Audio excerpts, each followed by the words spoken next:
Today, I am very excited to be joined by a new friend of mine who's a very esteemed leader from our close partner, Google. Michael, do you want to introduce yourself?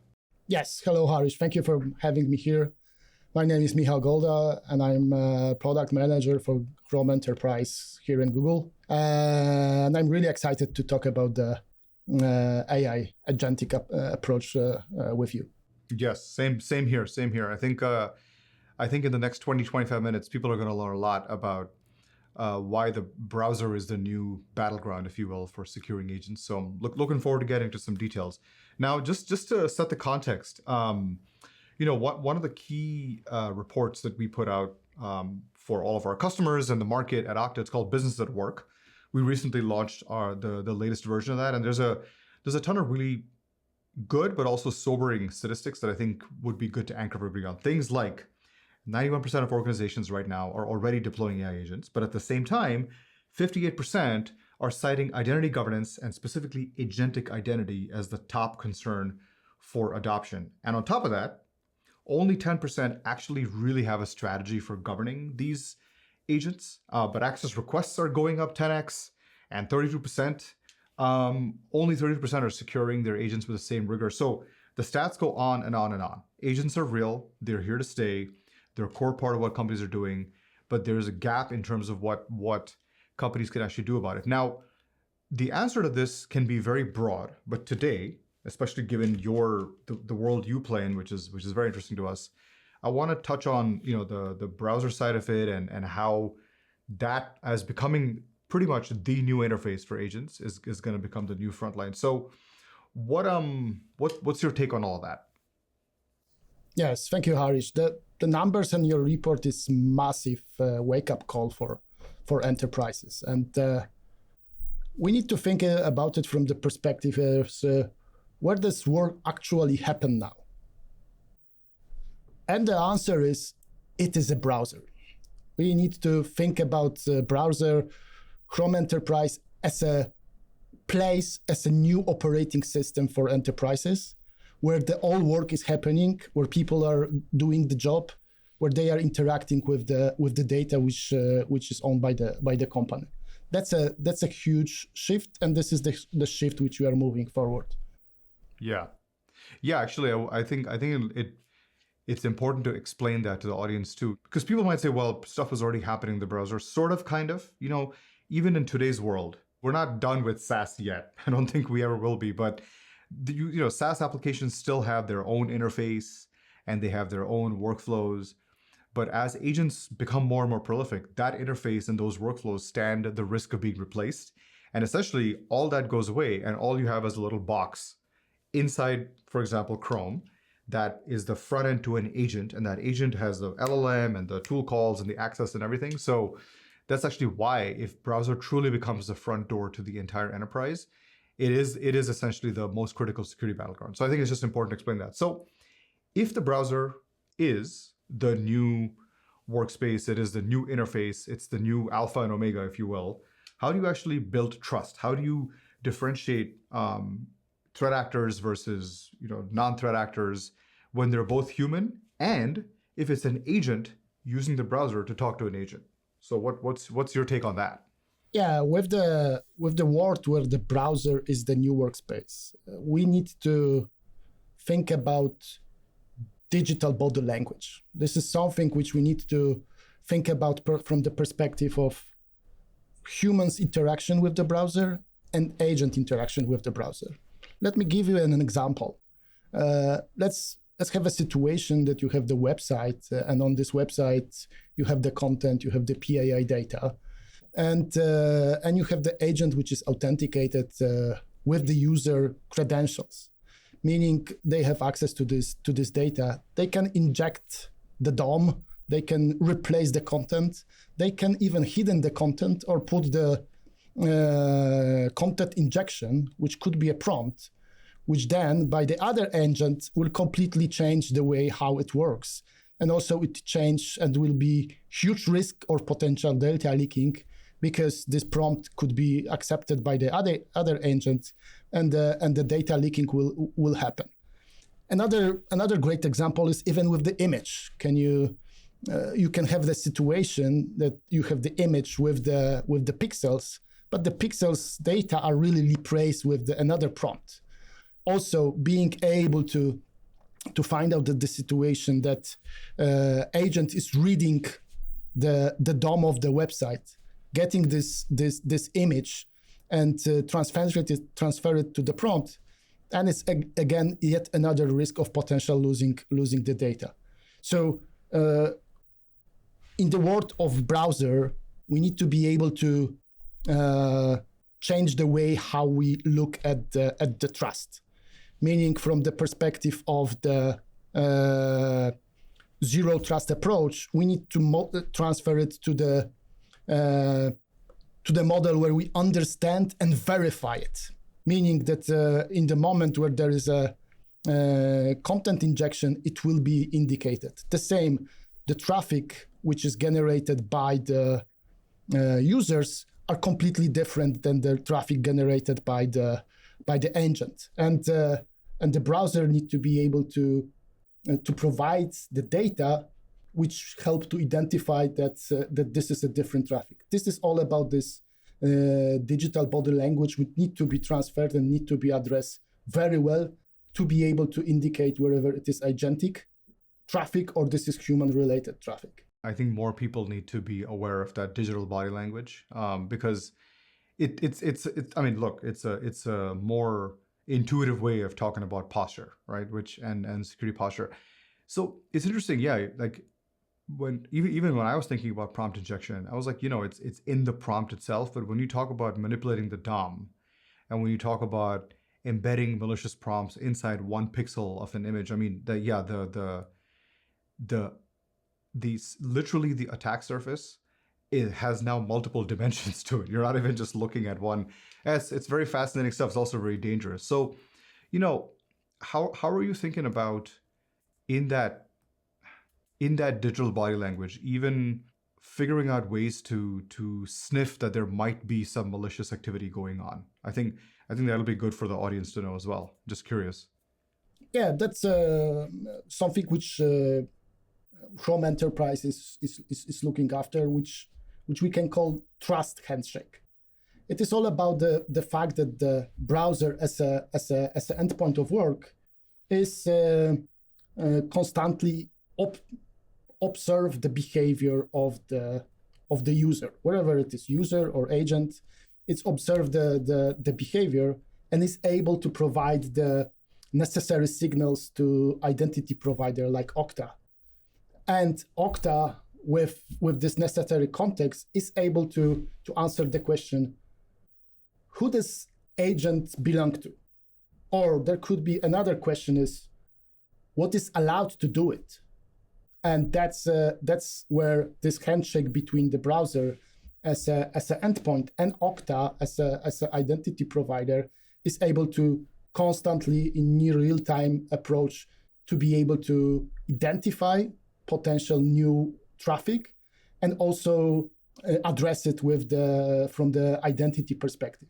We need to have in mind that we need to forget about the scenario where there is the authentication and that's all. We need to switch to the model where after authentication, there is a constant signal collection and signal checking together with the validation from the identity perspective to be able to identify wherever it is a legit user or it is just an agent. Yeah. And I would say we are, as an industry, there is a lot of that going on with continuous authentication and absorbing of risk signals. I mean, we talk about our identity security fabric, which is listening to signals from every possible entry point into the organization, adding to a risk model and then doing step-up MFA or universal logout in response to a potential threat. But I think where this has to evolve fundamentally is all of this is based on humans on both sides of the equation. So it's based on humans as threat actors and humans as the recipient of or the victims of the threat. And therefore the patterns that are modeled are still human patterns, right? So, the deviation from the norm is still a deviations based on a human doing something bad. When you factor in an agent, one thing we're looking into is how does intent and how does context become the new currency, if you will, or the new signal. And so I'm sure there, I know that Chrome Enterprise will have a huge role to play in saying what is the intent that is being signaled by this digital body language. That's actually what I was trying to get at, which is, how do you sniff that what should have been the intent of a prompt is actually not what's happening, and therefore we need to flag this as a risk. Yeah. So what's your take on all this intent and context stuff? We like to say context is a new perimeter or context is a new credential. What's your view on that? Yeah, that's a very important question and good suggestion because this is also related to this digital body language. We are much more talking not only about the, let's say, words which are signals, but also comparing it to the, let's say, body language of people. It is providing this context and providing the necessary patterns to be able to identify wherever the specific behavior is related to the attack or it is normal work. And another context which we need to have in mind is the amount of agents which even today the companies are thinking that they have like a 25, 30 agents in their company. But reality is having in mind that many people have access to be able to build it, that there is thousands of agents. You can imagine what can happen with thousands of agents running together without being able to identify the patterns, being able to identify this context of the behavior, plus the signals which are they generating. And also the time is super critical in terms of the context. The time is something which you also need to blend it with the pattern to be able to identify specific behavior, because the specific work in the specific time frame, which can be done by normal user, is completely different wherever it is done by the agent. So that's scenario in terms of the context, and that's scenario of how to identify the malicious behavior. Do you have any thoughts about industry standards around this? One thing that has been swirling in the back of my mind is, do we actually create some kind of standard around new risk signals for intent or context or stuff like that that'll help cybersecurity vendor absorb that and take actions on it? We have shared signal framework, which is great, but is there something different? Because what you're describing is the nature of the risk being flagged is different, therefore the data in it is different, but also the time series is different, right? Like it's machine attacks. I don't know what the answer is, but I think we have to rethink some of the standards around this. What's your view on that? Yes, for sure. You mentioned about the shared signal framework. This is OpenID framework, which helps to standardize this signals collection and also the context. Of course, we can think about another standards like a SIEM or EDRs, but that's something which is much broadly. And first, we need to start with the shared signals framework to be able to address also the agentic scenarios. Mm-hmm, mm-hmm. A lot of companies are still very caught up on, I need the right laptop, endpoint strategy or the right SASE strategy, which I'm not saying anything is wrong there, because there is a whole crop of agents that run locally on your machine that can be very risky. From your vantage point, as you see massive enterprise adoption on agents, what's your viewpoint? Like, should people be putting more energy on the browser protection side or on the EDR side or the SASE side? What's your view? My view is connected with the also standard of the industry, where we are going to the model where bring your own device is a standard, meaning work is happening all the time on every devices, wherever it is corporate or it is like a private one, with the model where Chrome browser, Chrome Enterprise is new operating system. This is where we need to be sure that this is secure.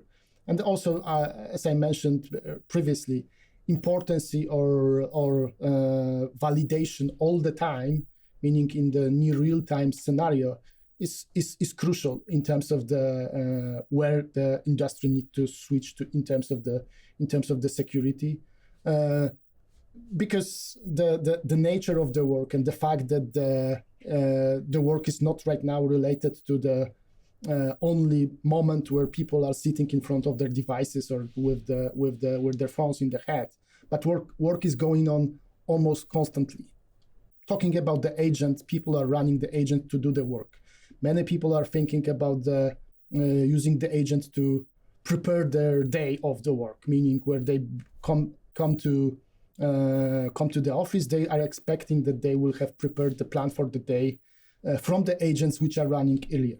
That's something which we need to also address also from the browser perspective, which means the agent need to be able to identify wherever this is a proper and safe work which can be done. And of course, there need to be validation in terms of the context from the agent perspective. Why is that? Because there could be agents which have the negative impact for the work, and end user will not be able to identify it without proper insight from the browser itself. We had a couple of questions submitted from folks beforehand, and one of the ones was really around privacy and browser performance. As you say, the browser becomes the new endpoint, and you're putting more controls there. It's natural for people to worry about the privacy and also just the performance side of things. So how are you looking into that? Yeah, privacy from perspective is always a top important factor from the users. So it's super critical that we are informed and get the consent from the end user in terms of the signals which we are collecting and also the context which we are collecting. So this all needs to be provided to the end user, and we from enterprise are working to be sure that this is exactly how end user can be sure that the privacy is fully safe as well. And also they are fully aware, and there is no surprise in terms of the privacy and the data which browser is collecting, and also how the administrator or even the identity provider is able to get access to. Yep, got it. And from a performance standpoint, are you looking into some cool innovations to just keep performance going, but have all this complex monitoring running in the background? Of course. Or you're not at liberty to tell. I cannot tell more about the performance, and honestly, that's not my part of the work. From the security and trusted access part, we are looking to be sure that the performance is on the best possible way, but also having in mind that this is fully in line with the security requirements and with the privacy requirements. So that's let's say trade-off combination of these items, but always performance is a key, because again, speed of work, speed of time, and speed of the connection with the end user is super critical. Michal, thank you so much again for the time. I learned a lot even when we were first discussing this. I'm sure our audience learned a lot.